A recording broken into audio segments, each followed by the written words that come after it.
60 minuto lamang ang layo mula sa Hong Kong sakay ng isang high-speed ferry.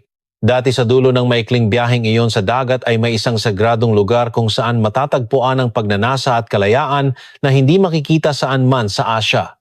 Ang lugar na iyon na ating binisita noon sa gitna ng kasiglahan o bilang isang munting pakikipagsapalaran palayo sa pang-araw-araw na buhay, sa unang yapak mo pa lang isang di ka pani-paniwalang tanawin ang bubungad sa iyo. Tinawag ito ng mga tao na may halong paghanga at pag-iingat na Las Vegas ng silangan. Walang income tax, halos wala ring residence tax. Sa halip bawat taon, humigit kumulang 190,000 yen na cash ang tahimik na idinideposito ng gobyerno sa mga bank account ng lahat ng residente. Ang unemployment rate ay halos 0. Ang gastusing medikal at matrikula ay lahat sinasagot ng napakalaking buwis mula sa mga kasino. Ang per capita income ay lumagpas sa 80,000 dolyar na malayo ng iniwan ng Japan na dati nitong hinahabol ito ang pinakamayamang lungsod sa mundo. Isang syudad na karapat-dapat tawaging paraiso sa lupa. Iyan ang Macau. Ngunit ngayon isang hanging hindi pa nararanasan sa sobrang lamig at talas ang humahampas sa ginintuang kastilyong ito. Ang pinagmulan ng hanging iyon ay ang kamay na bakal ni Pangulong Xi Jinping na mula sa Beijing. Ngayong 2024, isang malaking dagok ang tumama sa sagradong lugar ng pagsusugal na dating sinasabing kahit ang Pangulo mismo ay hindi basta-basta magagalaw. Ang hatol na antintaong pagkakakulong sa tinaguriang hari ng kasino na sumisimbolo sa Macau ay isang napakabigat na sentensya. Hindi lamang ito simpleng pagpuksa sa korupsyon.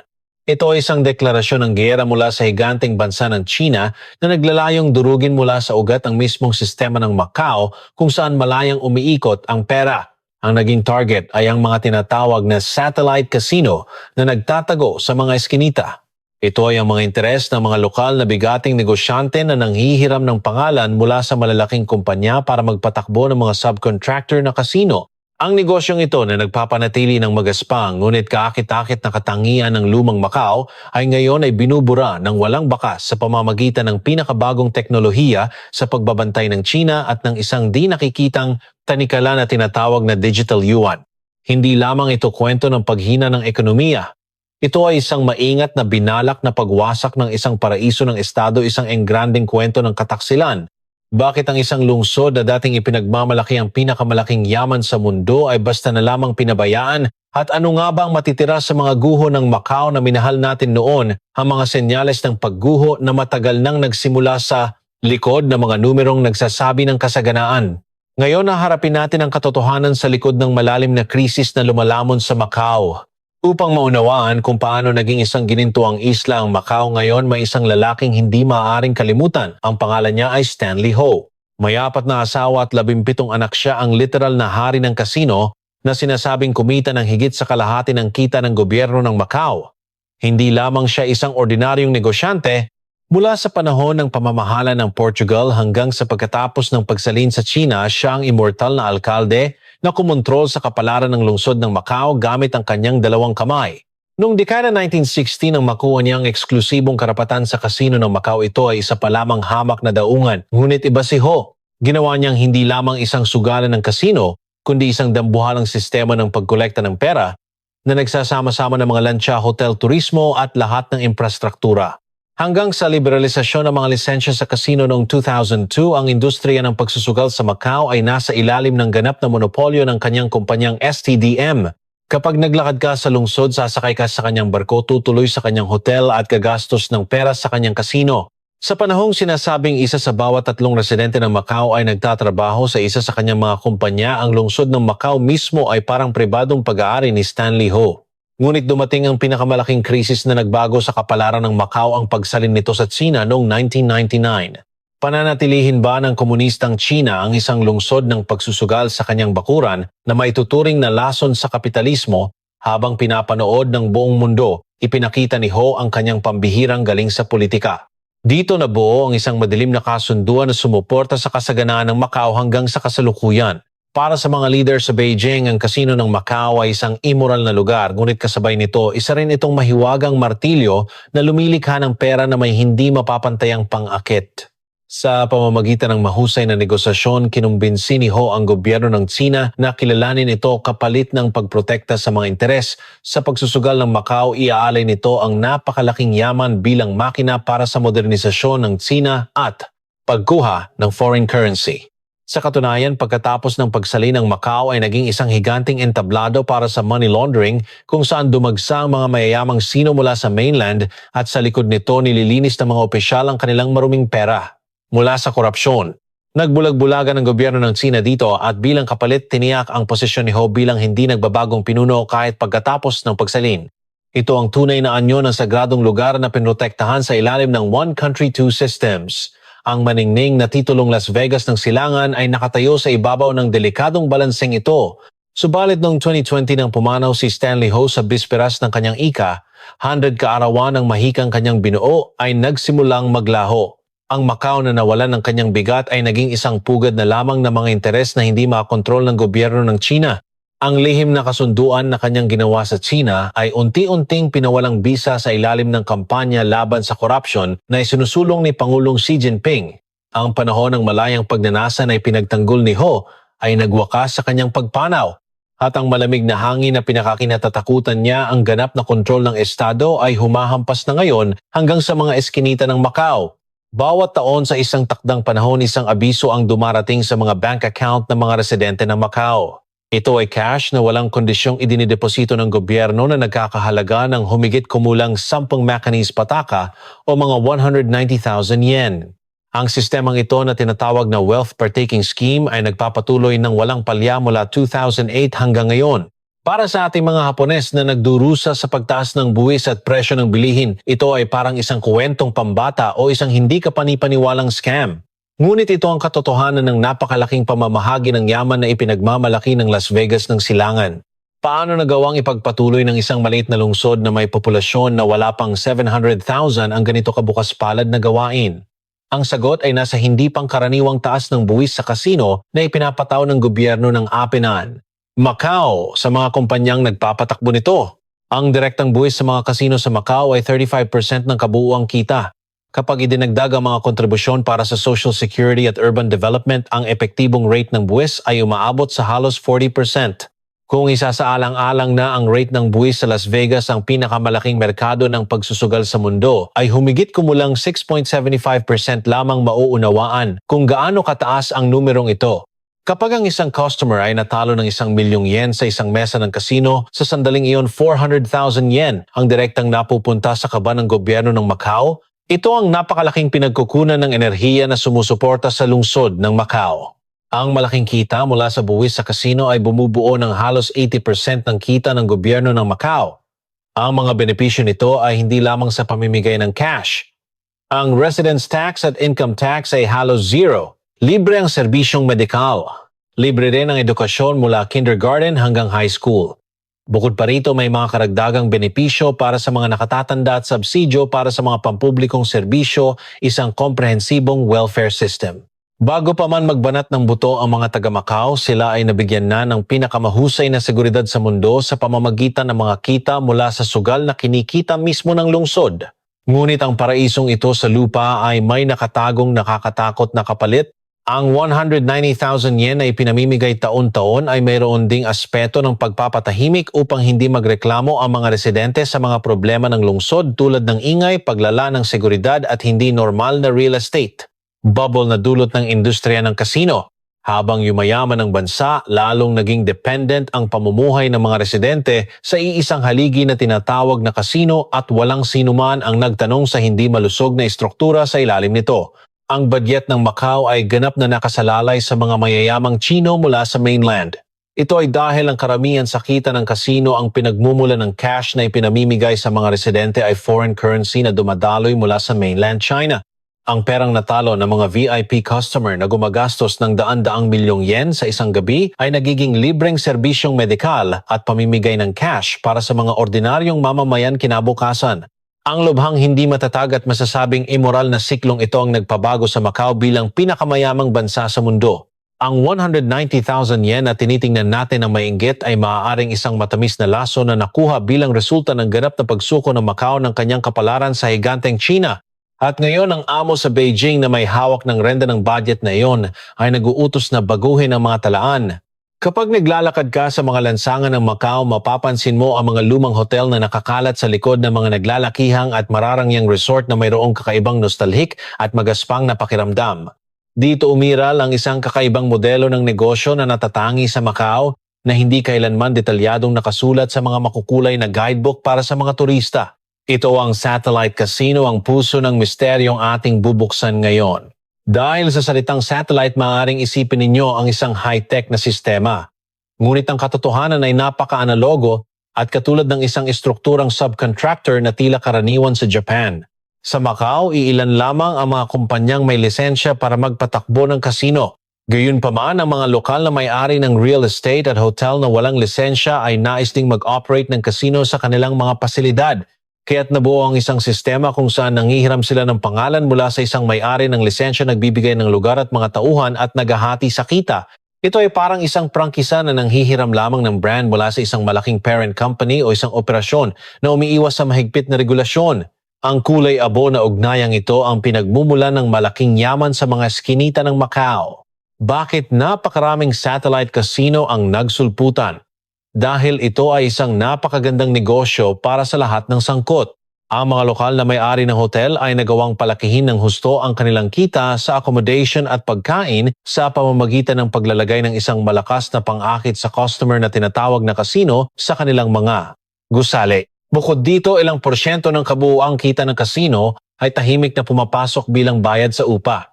Ang mga dealer at customer lamang ang nagpapawis habang ang mga may-ari ay kumikita ng sapat na yaman para mabuhay ng marangya habang buhay sa pamamagitan lamang ng pagpapaupa ng lugar.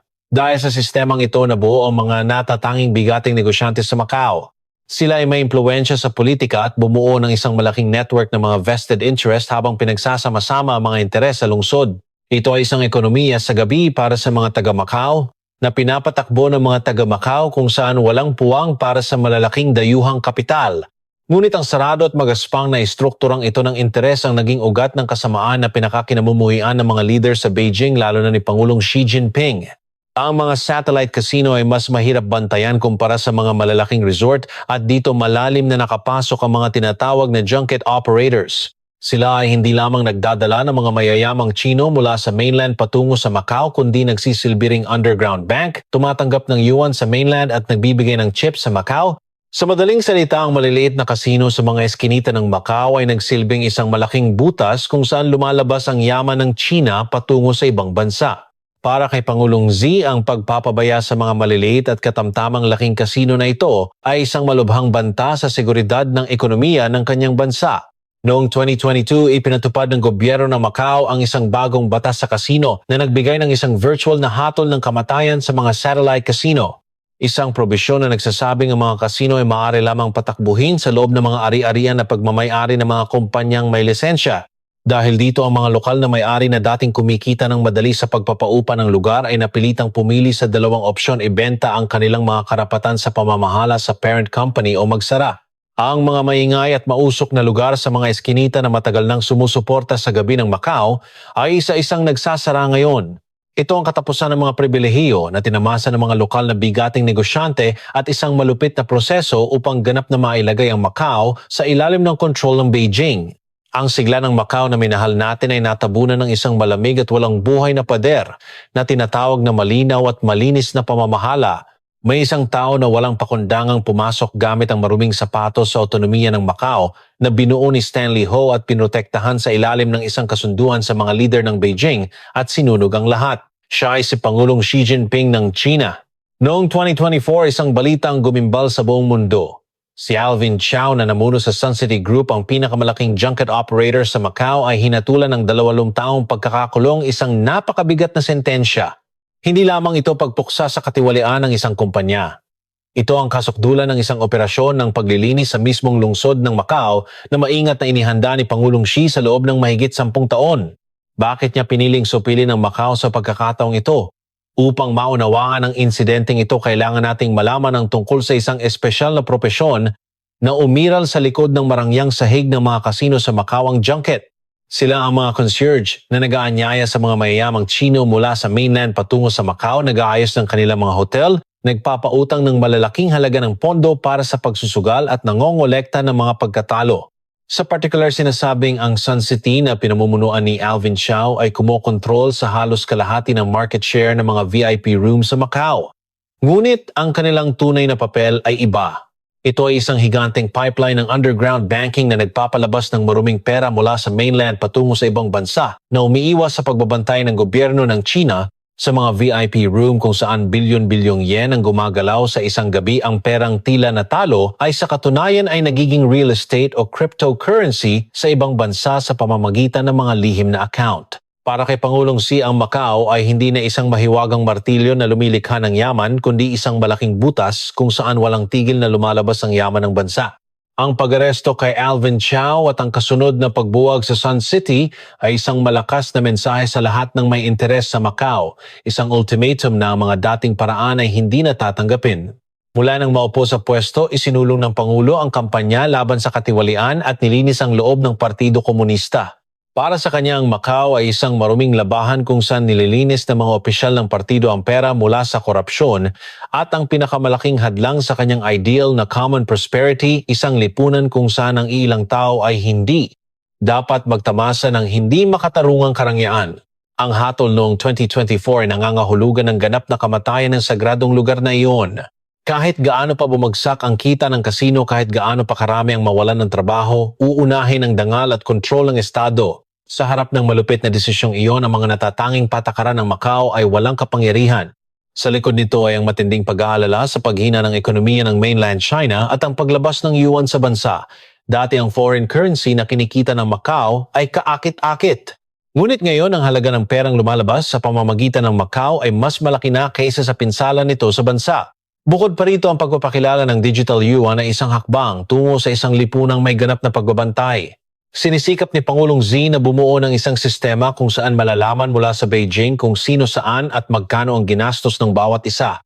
Para sa isang lungsod ng pagsusugal kung saan ang anonymity ay mahalaga, ang paghigpit ng pagbabantay na ito ay katumbas ng kamatayan.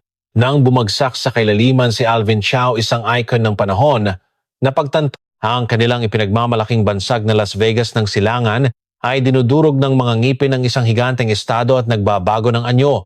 Ito ang pagtatapos ng isang maingat na binalak na kataksilan. Ang Macau na dating nagtamasa ng kalayaan ay ngayon ay nagiging isang malaking laboratorio para sa isang malinis at walang buhay na lipunang kontrolado na pinapangarap ni Pangulong Xi Jinping. Noong 2024, isang pamilyar na tanawin sa mga eskinita ng Macau ang biglang naglaho. Ang mga satellite casino na puno ng magaspang na sigla na ating tinalakay kanina ay napilitang magsara ng matapos ang kanilang palugit. Ang mga sugalan na dating pinamamahalaan ng mga lokal na bigating negosyante na may sariling mga patakaran, ngayon sila ay nahaharap sa isang malupit na pagpipilian isama sa ilalim ng isang malaking kumpanyang may lisensya o magsara. Hindi lamang ito isang muling pagsasayos ng industriya. Ito ang sandali kung kailan ang katutubong kasarinlan ng Macau ay ganap na sinupil ng isang bagong batas na sumusunod sa kagustuhan ng Beijing. Bukod dito, isang malaking pagkabigla ang idinulot sa mga taga-Macau ng pagkakaroon ng bagong chief executive na si Ho Yat-seng na nanungkulan sa huling bahagi ng 2019. Siya ang unang pinuno na ipinanganak sa mainland mula ng isali ng Macau. Ang mga nakaraang chief executive ay nagmula sa mga makapangyarihang pamilya o komunidad ng negosyo sa Macau na nagpapanatili ng simbolo ng One Country, Two Systems kung saan ang Macau ay pinamamahalaan ng mga taga-Macau. Ngunit ang katotohanan na ang isang taong edukado sa Beijing at kumakatawan sa lohika ng mainland ang naging pinakamataas na pinuno ay sumisimbolo na. Ang Macau ay hindi na isang espesyal na administratibong rehiyon kundi bahagi na ng malawak na sistema ng kontrol ng Tsina. Sa madaling salita, isa na lamang ordinaryong daungan ng Tsina.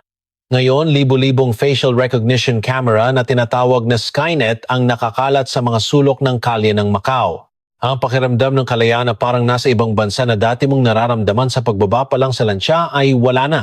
Sa halip, ang ipinataw sa Macau ay isang mahigpit na utos mula sa Beijing na iwanan ng pag-asa sa kasino at magbagong anyo bilang isang malusog na lungsod ng kultura at entertainment. Ang kita ng kasino ay para sa pambansang seguridad at katatagan ng lipunan.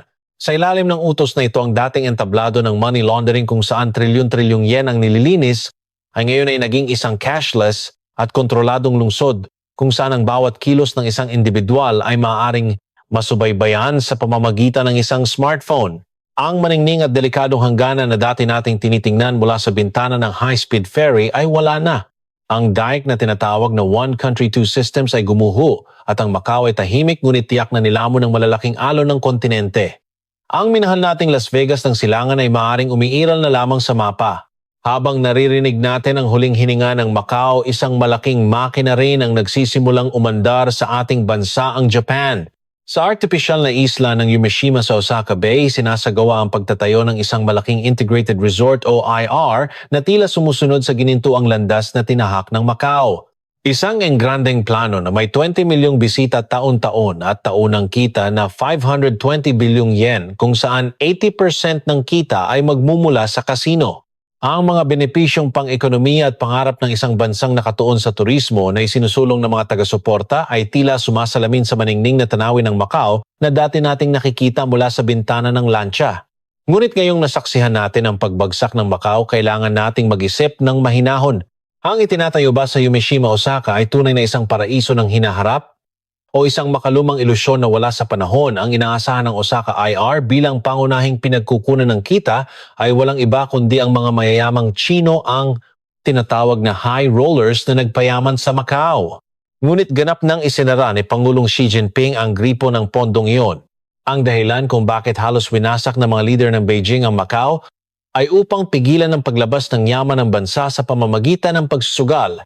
Hindi nila basta-basta papayagan na ang kanilang mga mamamayan ay gumastos ng pera sa mga kasino ng Japan bilang kapalit ng Macau, ang kalooban ng isang higanteng estado na walang awang sinunog kahit ang sagradong lugar ng Macau ay ngayon ay malamig na nagmamasid sa plano ng Japan mula sa kabilang dagat. Ang mga masigasig na customer na dating sumuporta sa Macau ay hindi na malayang manunugal kundi mga taong kontrolado na nakatali sa isang network ng pagbabantay. Ang dapat nating pinakakatakutan ay ang sapilitang pagsasara ng mga satellite casino na ipinaliwanag ko kanina. Ang katotohanan na ang mga lugar na iyon na pinoprotektahan ng mga lokal na interes at pinapatakbo sa ilalim ng sariling mga patakaran ay naglaho sa isang gabi dahil sa isang patakaran ng bansa. Ipinapakita nito kung gaano kadelikado ang industriya ng pagsusugal isang kastilyo sa buhangin na nakasalalay sa kapritso ng politika. Ipinapahayag ng gobyerno ng Japan na magpapatupad sila ng mahigpit na regulasyon tulad ng mga hakbang laban sa adiksyon at malinis na operasyon. Ngunit kapag nanaigang lohika ng estado ang mga patakarang iyon ay maaaring baguhin anumang oras, tulad ng mga lokal na may-ari sa Macau na itinapon na parang basura mula sa lungsod na kanilang pinaglingkuran ng matagal ang isang istrukturang pang-ekonomiya na naging dependent ay napakahina laban sa isang kamay na bakal ng regulasyon mula sa labas. Ang 190,000 yen na cash na ipinamigay sa mga residente ng Macau ay isang matamis na pampatahimik para sa isang baluktot na istrukturang panlipunan. Kung gayon, ano ang magiging kapalit ng mga buwis na inaasahang makukuha ng Japan mula sa kita ng IR? Para sa Japan ngayon na nahihirapan sa pagtaas ng buwis at pagpapanatili ng social security, ang daan-daang bilyong yen na buwis mula sa mga kasino ay tiyak na mukhang kaakit-akit. Ngunit sa likod nito, hindi kaya natin babayaran ng presyo na nawala sa Macau ang kasarinlan ng lungsod, ang mapayapang pang-araw-araw na buhay at isang transparent na lipunan. Ang pagbagsak ng Macau ay hindi isang espesyal na kaso ng isang bansa. Ito ay isang propesiya na inihaharap sa atin ng isang panahon na naglalayong ilagay ang malalaking pagnanasa sa ilalim ng kontrol ng estado. Tulad ng ipinahihiwatig ng pangalang Yumeshima Isla ng Pangarap, ito ba ay magiging isang pangarap na hindi magigising o isang kasinungalingan na walang maiiwan kapag nagising ka? Ang liwanag ng neon na naglaho mula sa mga eskinita ng Macau ay ngayon ay marahas na kumikislap bilang isang babala na nagbibigay liwanag sa hinaharap ng Japan. Ang dating nakikita sa dulo ng biyahe sa lancha ay hindi lamang mga ilaw ng isang lungsod. Ito ay ang kalayaan mismo na nag-aalab sa kasiglahan. Ngunit ang ating nasasaksihan ngayon ay ang tiyak na pagwawakas ng panahong iyon. Ang 190,000 yen na ipinamimigay taon-taon. Marahil ito ang presyo ng kalayaan na kanilang tinanggap kapalit ng pagiging kontrolado. Ang kaguluhan sa mga eskinita, ang malabong kapaligiran na hindi abot ng tingin ng sino man ang makataong kalayaan na umiral dahil hindi ito malinis at perpekto ay ngayon ay tinatabunan ng malinis na pamamahala na isinusulong ng Beijing. Isang lungsod kung saan pinalitan ng digital currency ang mga chips at kinukuha ng mga camera ang bawat ekspresyon. Wala nang natitirang delikadong pang-akit na minahal natin Ang kontrolado at transparent na Macau ay hindi na isang santuaryo ng pagnanasa, kundi isang walang buhay na theme park na pinapatakbo ng isang higanteng sistema ng Estado. Paalam santuaryo ng pagnanasa. Paalam Macau ng panahon kung kailan tayo ay pinakamaningning. Kahit manatili ang pangalan nito sa mapa, ang alaala ng kasiglahang iyon ay ngayon ay tahimik na itatago sa ating mga puso. Ano ang iyong naramdaman sa katotohanan ito na lumalamon sa Macau? Gusto naming marinig ang iyong mga alaala sa Macau noon at ang iyong mga saloobin sa papalapit na lipunang kontrolado sa comment section. Upang may parating ang mga katotohanang tulad nito sa likod ng mundo, mangyaring suportahan kami sa pamamagitan ng pag-subscribe at pag-like sa channel. Maraming salamat sa panonood. Hanggang sa huli.